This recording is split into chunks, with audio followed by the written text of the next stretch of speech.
Hello students, you are welcome to SK classes. Today we shall study about the first poem of Hornbill class 11th subject English. The name of the poem is A Photograph. It is written by Shirley Tolson.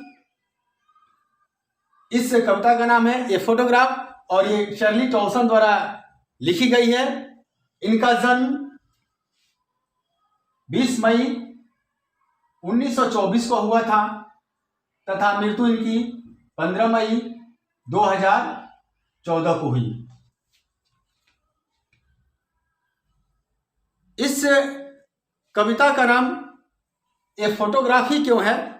सामान्य तौर से जब हम किसी photograph को देखते हैं तो उससे संबंधित बातें, यादें हमारे जहन में आने लगती हैं।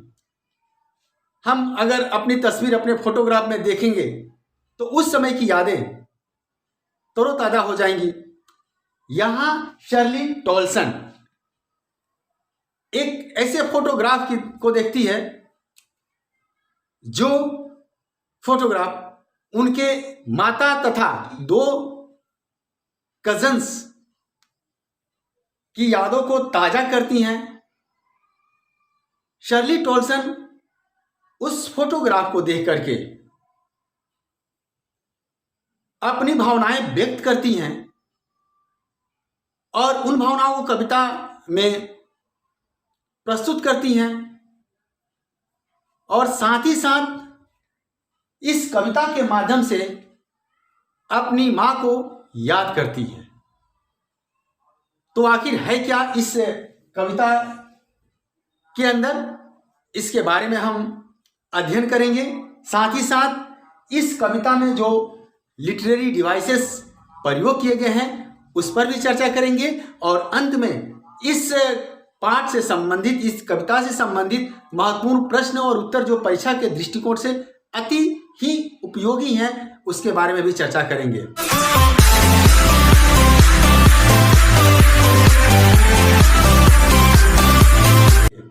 शर्ली टॉल्सन ने बहुत ही मार्मिकता से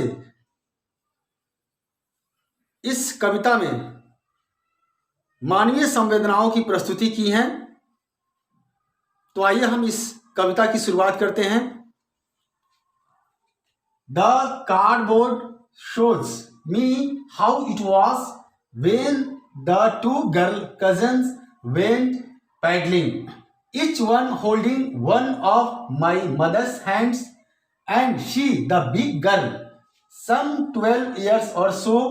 All three stood still to smile through their hair at the uncle with the camera. A sweet face, my mother's, that was before I was born, and the sea, which appears to have changed less, watched their terribly transient feet. अब हम इस stanza की व्याख्या करेंगे। यहां लिखा हुआ है the cardboard. Here the cardboard means photograph.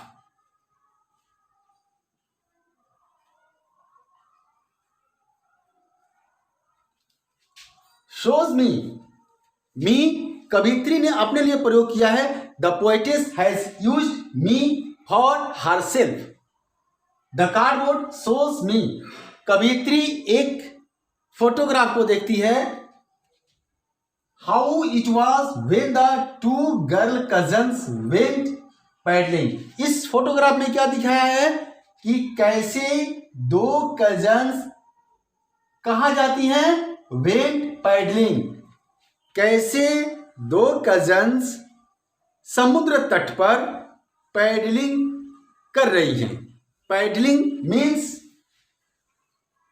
Walking in shallow water. समुद्र के तट पर जो शैलो वाटर है उसमें मूविंग कर रही हैं, अपने फीट को पैडलिंग कर रही हैं। Each one holding one of my mother's hand. वे दोनों कजन्स कवित्री की मां के हाथों को पकड़ी हुई हैं।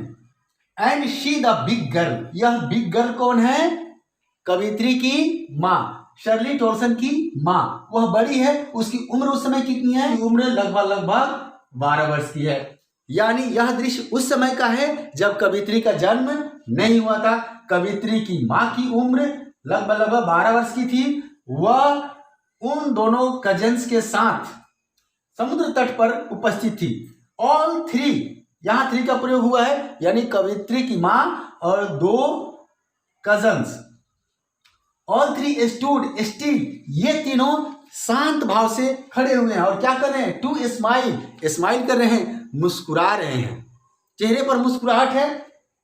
थ्रू देयर हेयर, उनके बालों से होकर, यानी समुद्र तट पर वे जब अपना हॉलीडे व्यतीत कर रहे हैं, they are enjoying their holidays on the beach, उस समय फोटोग्राफ लिया जा रहा है। उस फोटोग्राफ में वे तीनों शांत भाव से खड़ी हुई हैं और स्माइल कर रहे हैं। और स्माइल किससे दिखाई दे रहा है? थ्रू देयर हेयर, क्योंकि वहां हवाएं चल रही हैं, उनके चेहरे के सामने उनके बाल पड़े हुए हैं और उसी के अंदर से उनका मुस्कुराहट दिखाई दे रहा है। Eight the uncle with the camera, और यह मुस्कुराहट या हाव भाव कहां दिखाई दे रहा है? उस कैमरा में, जो किसके पास है? ए अंकल के पास है। A sweet face my mothers, बहुत ही खूबसूरत चेहरा, स्वीट फेस है किसका? कवित्री की माँ का, क्योंकि उस समय उम्र ही 12 वर्ष की है और उसके चेहरे पर एक मधुरता है।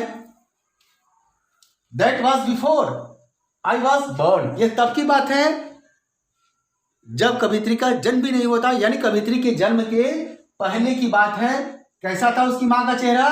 अ sweet face my mother's, that was before I was born. Next, and the sea, और जो समुद्र, which appears to have changeless, जो जिसमें बहुत ही कम बदलाव आया है उस समुद्र में, उसकी स्थितियों में, परिस्थितियों में।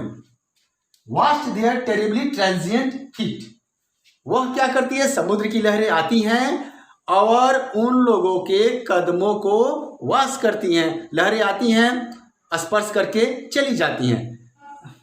यहां कवित्री क्या कहना चाहती है? समुद्र में बहुत ही कम बदलाव आया, उसकी स्थितियों परिस्थितियों में बहुत ही कम बदलाव आया है। और यह क्या करती है? ट्रांजिएंट फीट, अस्थायी। ट्रांजिएंट मतलब होता है अस्थायी, टेम्पररी, क्षणिक। फीट कर्म, यहां पर ट्रांजिएंट फीट का प्रयोग कवित्री ने temporary life of human being के रूप में किया है। समुद्र की स्थिति वैसे ही है, उसमें थोड़ा सा परिवर्तन आया है। यह क्या करती हैं? वे लहरें आती हैं और उन अस्थायी कदमों को वाश करती है। स्टेंजा में जो लिटरेरी डिवाइसेस प्रयोग किए गए हैं उस पर चर्चा करते हैं।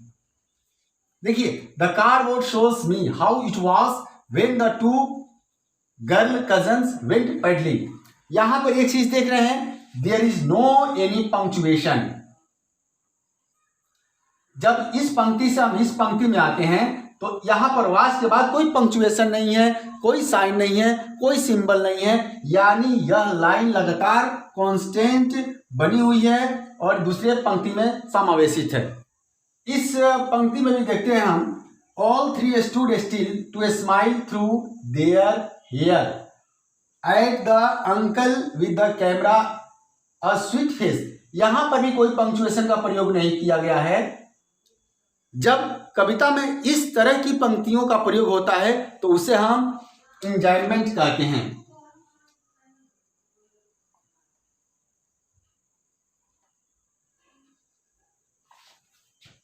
ये इंजाइनमेंट है। सामान्य तौर से गद्य में ऐसा देखा जाता है कि एक पंक्ति दूसरे में समावेशित है, लेकिन यहां पर हम पद्य में देख रहे हैं कि यहां पर कोई साइन नहीं है, कोई पंक्चुएशन नहीं है और ये लगातार दूसरे लाइन में चल रही है, तो इंजाइनमेंट का प्रयोग हुआ है। अब आते हैं और कौन सा लिटरेरी डिवाइसेस में प्रयोग हुआ है। यहां पर देखते हैं, माई मदर्स, माई मदर्स, यहां पर एलिट्रेशन का प्रयोग हुआ है। एलिट्रेशन,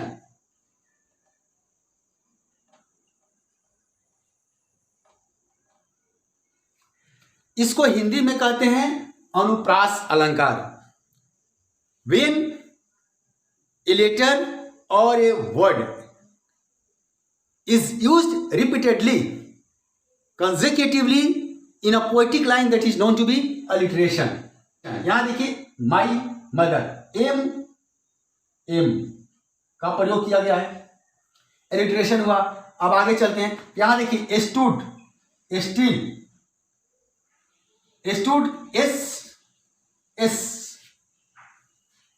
तो ये जो लेटर है एस की पुनरावृत्ति हुई है, स्टूड स्टिल, ये क्या है? एलिट्रेशन है। अब आते हैं यहां ट्रांजिएंट फीट।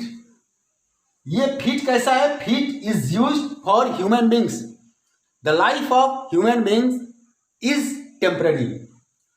तो इसको पोएटिक डिवाइसेस के रूप में एपिथेट कहते हैं, EPITHET। एपिथेट ये एडजेक्टिव के रूप में प्रयोग किया गया है। यहां पर ट्रांजिएंट एडजेक्टिव है, लेकिन पोएटिक डिवाइसेस में इसको एपिथेट कहते हैं। ये जो फीट है क्या है? ट्रांजिएंट है, अस्थायी है। Now come forward, some 20-30 years later, she would laugh at the snapshot, see Betty and Dolly. She would say, and look how they dressed us for the beach. The sea holiday was her past, mine is her laughter. Both rhyme with the levered each of loss. अब इस stanza में कवित्री क्या कहना चाहती हैं? Some 20-30 years later,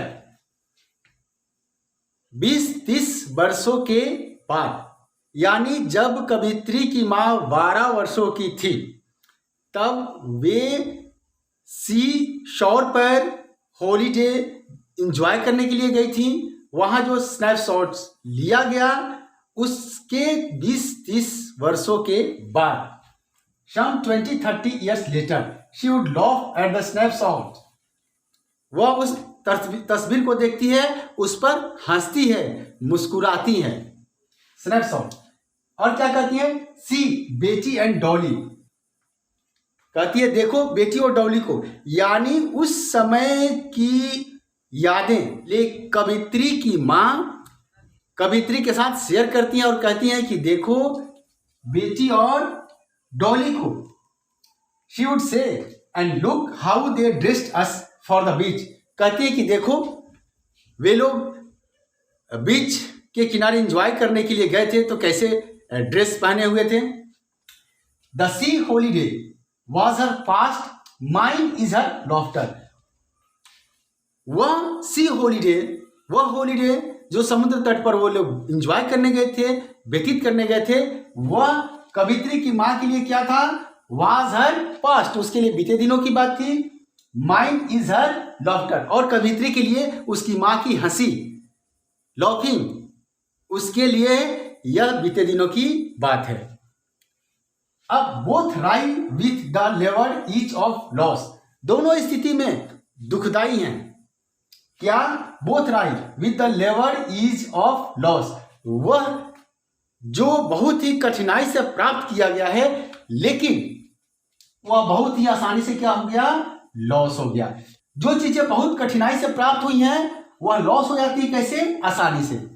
अब आइए literary device की चर्चा करते हैं। यहां पर पुनः वही बात, सम 20-30 ईयर्स लेटर, यहाँ नो पंक्चुएशन, कोई साइन नहीं है, इसमें साइन नहीं है, इसमें कोई साइन नहीं है, इसमें कोई पंक्चुएशन नहीं, यहाँ पंक्चुएशन, यहाँ सीधे वाक्य का पंक्ति का अंत होता है। तो ये सब क्या है? ये सब इंजॉयमेंट लिटरेरी डिवाइस का प्रयोग हुआ है, जहां पर थॉट्स ओवरफ्लो करते हैं एक लाइन से दूसरे लाइन में। अब आइए, यहां लेवर्ड का प्रयोग हुआ है, मतलब कष्टप्रद, और यहां क्या है? ईज, आसान, दोनों का प्रयोग है, कष्टप्रद और आसान। ये क्या है? ऑक्सीमोरोन कहते हैं लिटरेरी डिवाइस। ऑक्सीमोरोन यानी हिंदी में विरोधाभास, कष्टप्रद, आसान, दोनों का प्रयोग हुआ। यहां लिटरेरी डिवाइस का प्रयोग की है कवित्री ने।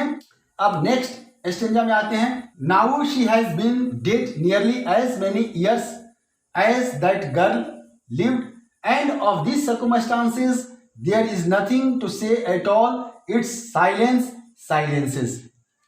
पहले स्टेंजा में जब कवियत्री की माँ 12 वर्षों की होती हैं तब का वर्णन किया गया है। दूसरे स्टेंजा में उस 12 वर्षों के बाद लगभग कुछ 20-30 ईयर्स लेटर की बात की गई है। अब इस स्टेंजा में कवियत्री की माता को इस दुनिया से विदा लिए हुए उतने वर्ष हुए जितने वर्ष की अवस्था में वह समुद्र तट पर स्नैपशॉट लिया गया था। Now she had been dead nearly as many years as that girl lived and of this circumstances, और इस स्थिति में there is nothing to say at all, कुछ भी नहीं कहा जा सकता, इट्स साइलेंस साइलेंसेस, बस साइलेंस है। और इस तरह से कवियत्री ने उन गुजरे हुए दिनों के मार्मिक भावना को इस कविता के माध्यम से व्यक्त कर रही हैं, साथ ही साथ अपने माता को याद कर रही हैं। अब हम इस स्टेंजा में प्रयुक्त किए गए लिटरेरी डिवाइस की बात करते हैं। यहाँ भी वही स्थिति है, इंजरमेंट का प्रयोग हुआ है, यहाँ कोई पंक्चुएशन साइन नहीं है, यहाँ भी कोई पंक्चुएशन साइन नहीं है। यहाँ देखिए साइलेंस साइलेंसेस का प्रयोग किया गया है, यहाँ एलिट्रेशन का प्रयोग किया गया है। इस तरह से हम लोग इस कविता की व्याख्या से अवगत हुए, इसके लिटरेरी डिवाइस से अवगत हुए, इसके भावार्थ से अवगत हुए। अब हम चलते हैं इस पोयम के महत्वपूर्ण प्रश्न और उत्तर की तरफ, जो परीक्षा के दृष्टिकोण से अति महत्वपूर्ण है। हम ए फोटोग्राफ नामक कविता के महत्वपूर्ण प्रश्न एवं उत्तर पर चर्चा करते हैं। ये सारे प्रश्न और उत्तर परीक्षा के दृष्टिकोण से अति ही महत्वपूर्ण है। विद्यार्थी वीडियो को पॉज करके आराम से इन सारे प्रश्न और उत्तर को लिख सकते हैं। ये प्रश्न और उत्तर multiple choice questions MCQs with answers हैं। तो पहला प्रश्न है हमारे सामने, प्रश्न संख्या 1, who is the poetess of the poem a photograph. Option है हमारे सामने, A Marcus Nightingale, B Rudyard Kipling, C Elizabeth Jennings, D Shirley Toulson. तो करेक्ट ऑप्शन हमारा होगा option D, Shirley Toulson. Question number 2, what is the poem a photograph about. Option है हमारे सामने, A about poetess's childhood memories, B tribute to the poetess's mother, C poetess's photograph, D none of this. Correct option होगा हमारा B, tribute to the poetess's mother. Next question, question number 3, when did her mother die. Option है हमारे सामने, A 2 years ago, B 5 years ago, C 13 years ago, D 12 years ago। Correct option होगा option D, 12 years ago। Next question, question number 4, how many people were in the photograph. Option है हमारे सामने, A 2 girls, B 3 girls, C 2 girls and 1 boy, D only her mother. हमारा correct option होगा option B, 3 girls। Question, question number 5, who took the photograph of her mother with her cousins. Option है हमारे सामने, A her grandfather, B her father, C her grandmother, D her uncle. तो हमारा सही जवाब होगा option D, her uncle. Next question, question number 6, which material was the frame of the photograph made of. Option A cardboard, B wood, C steel, D plastic.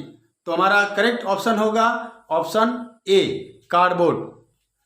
Next question, question number 7, who are on both sides of her mother. Option है, A cousins Betty and Dolly, B parents, C Dolly and Adam, D friends. हमारा सही जवाब होगा option A, cousins Betty and Dolly. Next question, question number 8, what was the favourite memory of her mother. Option है हमारे सामने, A beach holiday, schools memories, C vacations, D none of this. हमारा correct option होगा option A, beach holiday. Next question, question number 9, what oxymoron literary device was used in the poem. Option है हमारे सामने, A terribly transient, B through there, C both wry, D laboured ease. तो हमारा correct option होगा option D laboured ease. Next question, question number 10, what epithet literary device was used in the poem. Option है हमारे सामने, A terribly transient, B through there, C both wry, D laboured ease. तो हमारा correct option होगा option A terribly transient. Video अच्छा लगे तो आप लाइक शेयर एवं कमेंट अवश्य करें। साथ ही साथ यदि आप मेरे चैनल पर नए हैं या अभी तक आपने मेरे चैनल को सब्सक्राइब नहीं किए हैं तो सब्सक्राइब बटन तथा बेल आइकन को दबाना ना भूलें, ताकि जब भी मैं अगला वीडियो पोस्ट करूं उसका नोटिफिकेशन आपको मिल जाए। Thanks for watching.